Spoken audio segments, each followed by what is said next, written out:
Muchos que me conocen saben que soy fan del Dr. Jacobo Greenberg, de Joe Dispenza, sí, de Deepak Chopra, y tengo muchos otros mentores que me han pues ayudado mucho en este camino de despertar. O sea, nuestro ojo ve muy poco porcentaje de la luz, pero eso no quiere decir que no exista otra realidad, que no haya algo más grande que nosotros mismos, ¿no? Que justo es algo de lo que hablaba también el doctor Jacobo, ¿no? O sea, él hablaba de esta latiz, de este campo informacional, de esta conciencia colectiva en la que vivimos, y realmente pues también con la observación, ¿no? Pues ya ves que está el efecto observador, ¿no?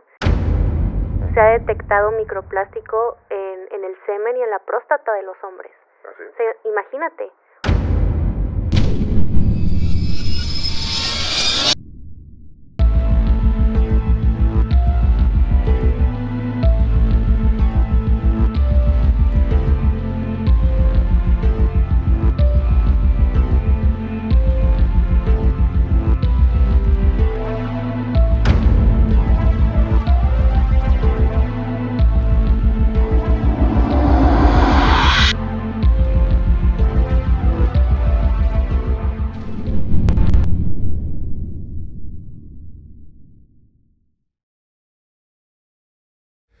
Muy buenas tardes, espero que se encuentren súper bien. Mi nombre es Javier Sampaio y pues bueno, ahora bienvenidos a este nuevo podcast que se llama El Despertar de la Matrix. Bienvenidos, gracias por estar aquí.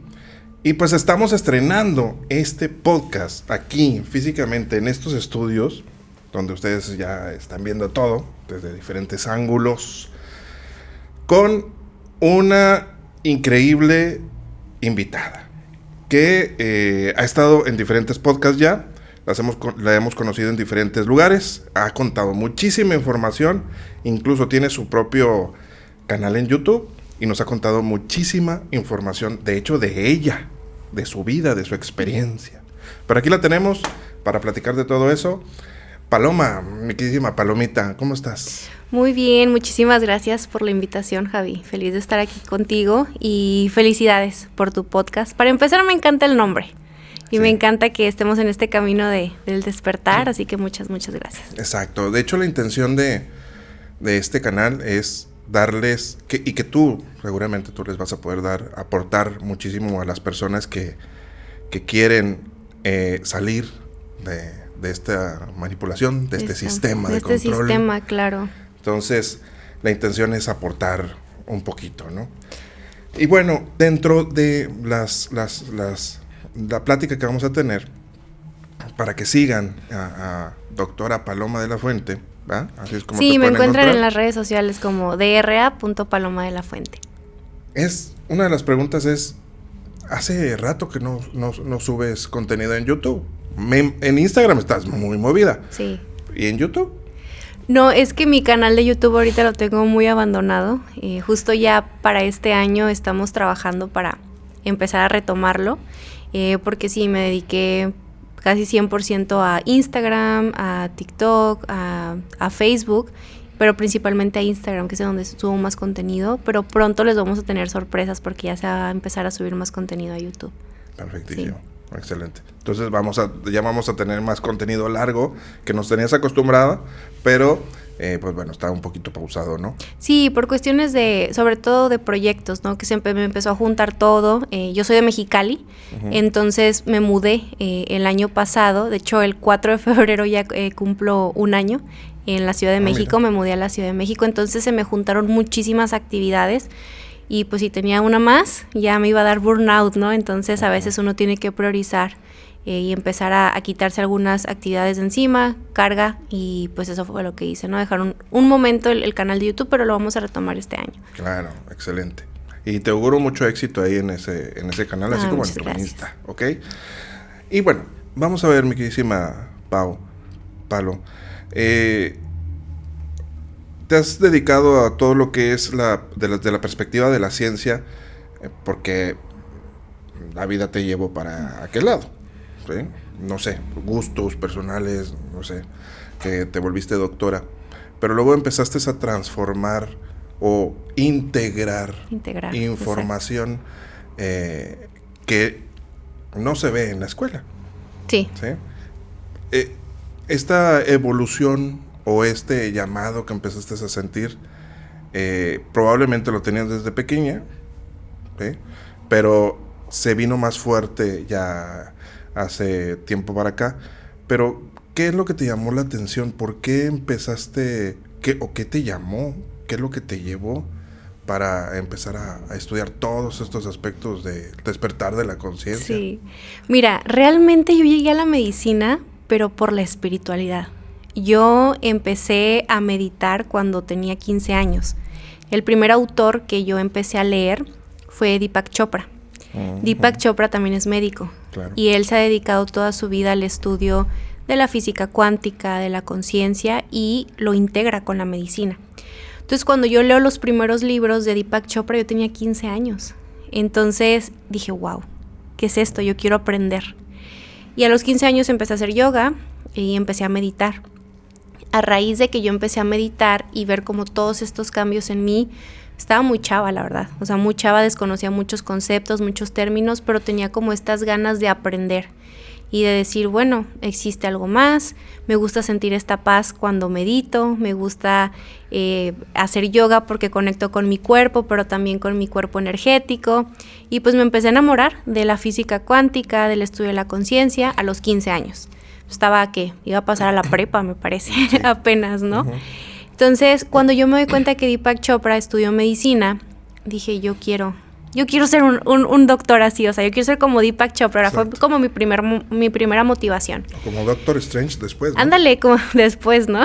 Entonces, pues sí, entré a la carrera de medicina por eso, y desde que yo entré a medicina supe que yo quería hacer algo diferente. Yo, conforme fui avanzando en mis semestres en medicina, me di cuenta de que vivimos como en un sistema demasiado programado, demasiado cuadrado y estricto. Si bien obviamente como médicos nos tenemos que basar en lo que dice la ciencia, en la evidencia y demás, hay muchas otras cosas de lado que se han estado estudiando a lo largo de muchísimos años, que pues sí, probablemente no tenemos un artículo que te lo compruebe como tal, pero que hay muchos científicos, neurocientíficos, gente que se dedica a la física, a la medicina también, que he intentado hablar de algo un poco más, digamos, más grande de lo que el ser humano puede evidenciar con un experimento nada más, ¿no? Entonces yo me daba cuenta que algo que no hacemos los médicos, o al menos aquí en Latinoamérica, sé que en otros países suele pasar también, pero pues lo que a mí me tocó vivir, es que hablamos mucho de las enfermedades, hablamos mucho de cómo tratar a las enfermedades con medicamentos, pero muy pocas veces hablamos de la prevención. Sí. Y muchas de las enfermedades que conocemos hoy en día, que son las enfermedades crónico-degenerativas, o sea, el 80% de las enfermedades que conocemos son crónico-degenerativas. Uh-huh. Y todas estas enfermedades se desencadenan por hábitos de vida. Entonces yo pensaba, ¿por qué en vez de estar nada más hablando de medicación o ver qué tratamientos invasivos vamos a utilizar? Que ojo, muchas enfermedades necesitan medicamento o necesitan algún tratamiento invasivo, alguna cirugía, etcétera. Hay otras enfermedades que no, y un 80% que te digo que son estas de hábitos se pueden tratar con estilo de vida, con alimentación saludable, eliminar tantos tóxicos que tenemos hoy en día en la alimentación, en el medio ambiente, incluso hasta en los productos que utilizamos para nuestra piel, nuestra casa y demás, ¿no? Uh-huh. Entonces yo decía, es que yo quiero educar, yo quiero hablar de esta rama que es la prevención, ¿no? Para que justo el ser humano no llegue a la enfermedad como tal. Que ojo, sabemos que nacemos con ciertos genes, sin embargo esos genes se pueden quedar apagaditos. Claro. O se pueden encender dependiendo de nuestro estilo de vida, ¿no? Entonces yo me empecé a dar cuenta de que hacía falta eso. Dije, bueno, pues vamos a ver cómo sigo avanzando en mi carrera, hacia dónde me lleva pues mi llamado, pues sí, así lo llamo yo, como ese llamado, esa misión de vida que yo tengo. Uh-huh. Y cuando entro al internado y me doy cuenta de que los médicos tenemos un estilo de vida muy poco saludable, dije, no, yo no quiero ser así. En medicina haces un internado y un servicio. Sí. En el internado haces guardias de 36 a 40 horas cada 3 o 4 días, sin dormir, sin comer, trabajando todo el día, o sea. Y de hecho, siempre me he preguntado eso porque, digo, yo también tengo un amigo médico que también hacía internados y todo uh-huh. eso, y nos contaba esas horarios locos que manejan, ¿Por qué lo hacen así? Pues es que así está estipulado en nuestro sistema. Hay países en donde ya es ilegal hacer guardias de 36 horas, por ejemplo, porque, a ver, un médico que no ha dormido en 24, 36 horas, ¿tú crees que va a ser funcional para dar un tratamiento adecuado a un paciente? Exacto. Claro que que yo no. Pensaba. O sea, ¿cómo te concentras, ¿no? Exacto, es imposible. Yo lo viví mucho tiempo. Yo decía, es que esto no es sano, porque si somos promotores de salud, no podemos estar sanos nosotros. Exacto. La carrera de medicina, de enfermería y de odontología son las 3 carreras en donde hay más casos de depresión, ansiedad, entre otros problemas de salud mental. Entonces es incoherente, no es coherente ni congruente ser un médico que no puede estar sano y ser el ejemplo también para tus pacientes, ¿no? Pero entonces no hay una razón por la cual hacen ese tipo de pues se supone que es por el aprendizaje para la práctica médica del estudiante, pero pues el estudiante puede tener un horario más sano, ¿no? Y retener más información con un horario saludable sin tener que desgastarse durante tantas horas. Y probablemente es que ese tipo de horario de residentes y de estar así en ese horario, probablemente está estipulado o estuvo estipulado y tiene muchos años. Tiene así, muchos ¿no? años, sí. O sea, es de la vieja escuela. Es de la vieja escuela. De la vieja escuela. Ahorita ya se empieza a hablar un poco más del tema. A mí me da gusto ver a colegas que hablen y que expongan estos temas, pero la verdad es que al final del día quien decide es el sistema, ¿no? Y no lo cambian. Siguen existiendo estas guardias de 36, 40 horas que para mí son inhumanas, ¿no? Porque a mí me daría sentido para que hubiera como más doctores en tiempos muertos o tiempos en donde no se supone que no debería pasar nada, pero pueden llegar personas afectadas, ¿no? Algún accidente, cosas así que pasan en la noche, que no hay nadie. Y pues bueno, evidentemente porque no hay tantos doctores, pero ahora yo creo que hay muchos doctores, ¿no? Claro. O sea, muchas personas, muchos residentes, muchos chavos que están en esos horarios y que no sería necesario que estuvieran matándose así, ¿no? Sí, claro, y eso es lo que te digo, o sea, son 36 horas continuas, no descansas. Dijeras tú, bueno, voy 8, a lo mejor un día, 8 horas en la mañana, 8 horas en la noche, o sea, vas teniendo... quebrado. Quebrado, exacto, pero no es así. Entonces, y a raíz de eso dije, yo no quiero esto en mi vida, tengo que hacer algo diferente, y me di cuenta que me gusta mucho la educación, me gusta mucho hablar, me gusta mucho el poder dejar un mensaje. Entonces dije, bueno, quiero hacer algo distinto, ¿no? Cuando terminé mi carrera de medicina, estudié medicina general, después estudié una maestría en nutrición clínica porque me gusta mucho el tema de nutrición, de ver cómo el alimento también puede ser medicina y nos puede ayudar a prevenir, tratar e incluso revertir algunas enfermedades crónicas. Y estudié esta maestría y ahorita estoy muy enfocada en el estudio de la medicina funcional, del estilo de vida, la medicina integrativa, en donde podemos ahora sí que integrar cuerpo físico, mental y ojo, a mí me encanta el tema espiritual, siempre digo que tenemos un cuerpo espiritual. Entonces el poder integrar estas 3 áreas para mí es sumamente importante para poder encontrar realmente un balance, un equilibrio y poder tener una vida más plena, más en el presente y como dices tú, despertar de esta Matrix, ¿no? Exacto. Porque finalmente para poder despertar necesitamos tener un avatar sano. Necesitamos cuidar a nuestro cuerpo porque nuestro cuerpo es nuestro templo.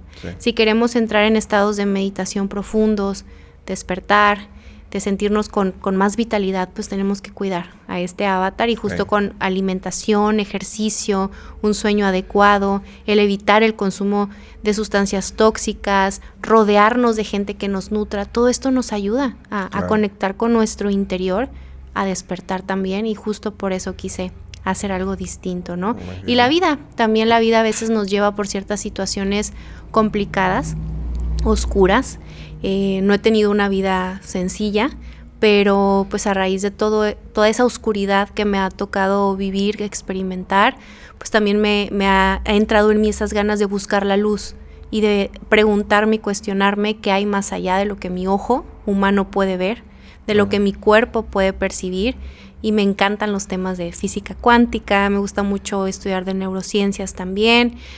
Muchos que me conocen saben que soy fan del doctor Jacobo Greenberg, de Joe Dispenza. Sí, de Deepak Chopra y tengo muchos otros mentores que me han pues ayudado mucho en este camino de despertar. Claro, son esos avatares que vinieron a encarnar y a dejar muchísima información para el despertar de la conciencia. por ejemplo, en tu caso, cuando tú comentas que te metiste a estudiar nutrición, esta maestría en nutrición, pero me parece que tu enfoque era un enfoque personal. O sea, de cómo es que la alimentación podría ayudarnos a sanar y o la alimentación más natural pero eso como que me parece que es tu enfoque, porque también me parece que dentro de la nutrición o de la escuela de la nutrición también hay un sistema de control y manipulación. Tenemos una industria de los alimentos que nos tiene muy enfermos, esa es la realidad. Algo que yo hablo muchísimo con mis pacientes sobre el tema de los alimentos ultraprocesados es que tenemos que tener muchísimo cuidado. A veces me puedo escuchar extremista porque me lo llegan a decir, Paloma, es que pues sí, todo nos enferma, ¿no? Eres muy extremista. Pero cuando tú tomas un producto, no son alimentos, son productos ultraprocesados, te pones a leer toda la lista de ingredientes que tiene, al menos va a haber 1 o 2 ingredientes que no puedas ni pronunciar. Por lo tanto, no sabes ni qué es, no sabes qué te estás comiendo. Tenemos colorantes artificiales, saborizantes artificiales, muchísimos aceites hidrogenados y muchísima azúcar, que hoy en día sabemos es ese ingrediente que nos tiene enfermos a todos, que nos provoca resistencia a la insulina, nos provoca diabetes, enfermedades neurodegenerativas, problemas de salud mental, intestinales. Entonces, claro que hay una industria que le conviene tenernos medio enfermos y medio sanos, ¿no? También. Claro. Entonces, el poder hacer una nutrición diferente también es importante, porque la naturaleza nos da muchos alimentos que son buenos para nuestro cuerpo, ¿no? Pero luego la industria quiere distorsionar todo y darnos ya todo en un producto empaquetado de plástico, en el cual pues también va a venir microplástico, nos vamos a estar comiendo ese microplástico y vamos a seguir desencadenando patologías crónicas. Qué exagerada, doctora, qué exagerada. Pues, exagerada, pero es real. No, claro, no, sí. es como un reflejo de la sociedad que diría eso, claro. ¿No? De hecho, yo he tenido mentores que, por ejemplo, ellos no toman agua de botella, ¿no? Como estas botellas. Intentan que sea botella de cristal, sí, ¿no? Que de hecho sería lo ideal. Y ojo, aquí como un dato, hace poco estuve leyendo algunos artículos muy interesantes sobre el tema del microplástico. Se ha detectado microplástico en el semen y en la próstata de los hombres. ¿Ah, sí? O sea, imagínate. O sea, ya hasta ese grado, tenemos microplástico en todo, en la ropa, en las botellas, pues obviamente son de plástico, ¿no? Pero ya en el agua viene contaminada, ya tiene plástico. Y todo eso altera nuestras hormonas. Claro. Nos provoca ciertas alteraciones hormonales, problemas también de salud mental e intestinales. Que, ojo, yo hablo mucho del intestino. El intestino es nuestro segundo cerebro. Queremos tener un cerebro saludable y queremos despertar, necesitamos cuidar a nuestro intestino. ¿Cómo no cuidamos? Porque había escuchado eso, de que es nuestro segundo cerebro.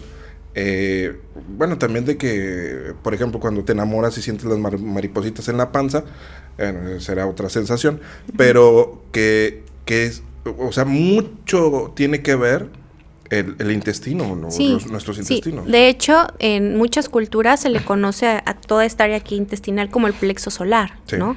Bueno, nosotros en el intestino, Javi, tenemos todo un ecosistema microbiano que se llama microbiota intestinal. La microbiota intestinal está formada de bacterias, de virus, de hongos, entre otros microorganismos. Claro. Estos bichitos, digámoslo así, nos defienden, nos mantienen sanos siempre y cuando esté en equilibrio esta microbiota.